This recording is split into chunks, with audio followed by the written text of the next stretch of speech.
Well, it's the next day, and most of that big heap of hide that I put back last night has been rendered. This is the last piece. Oops, and it's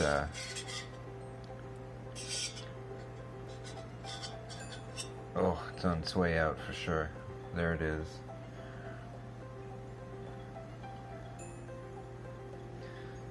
So in a little while, I'll be able to filter and get this stuff ready for dehydration. Over here is the schmeg that I've been periodically pulling out of there.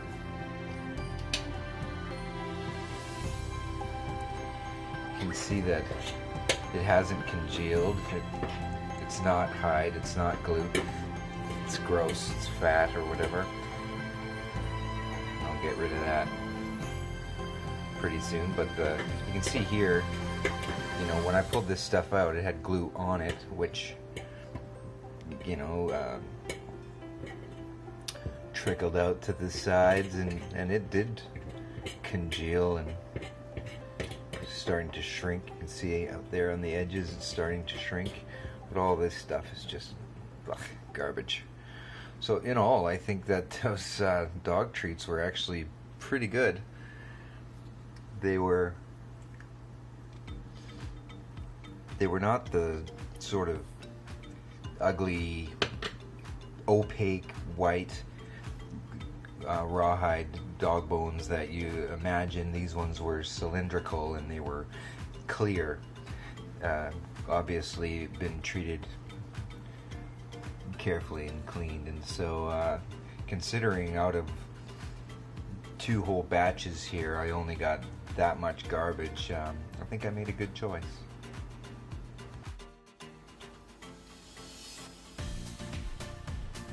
I first started to make animal glue when I was a bow maker about 10 years ago. I was really interested in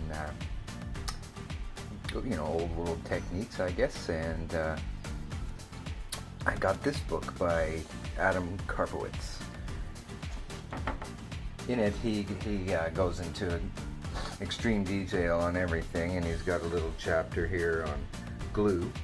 I'm not gonna read it, and I'm not gonna, you know, film it, but he does say that the best assurance, I'll quote this one bit, the best assurance of the mechanical strength is the ability of the glue to form a gel upon cooling.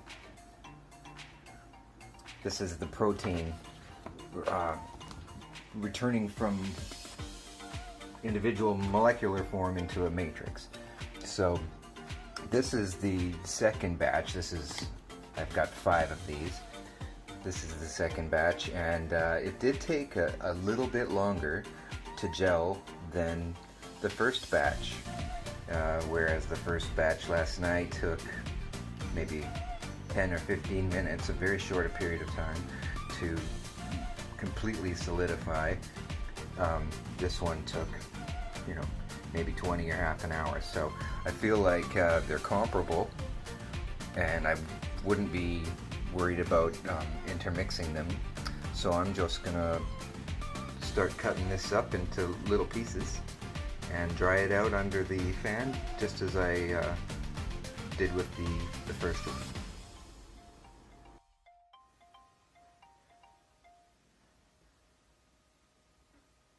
Yesterday's, today's.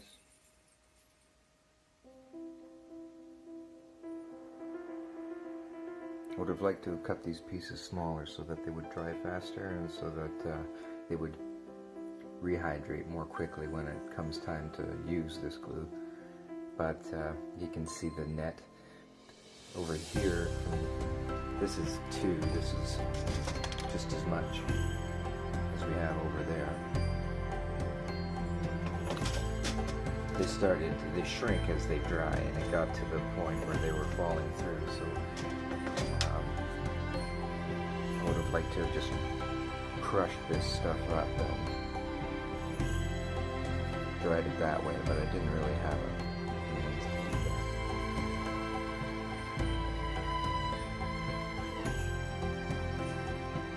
See how much they change shape too. Try and find any one of them. And see how it's all puckered in and deformed, whereas when I put it in there, it, you know, looked like a piece of jello, more or less.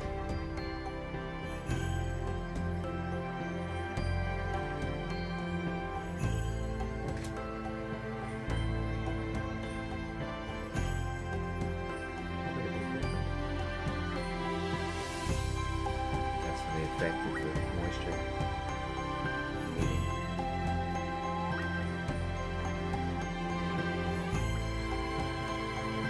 Gonna be good stuff.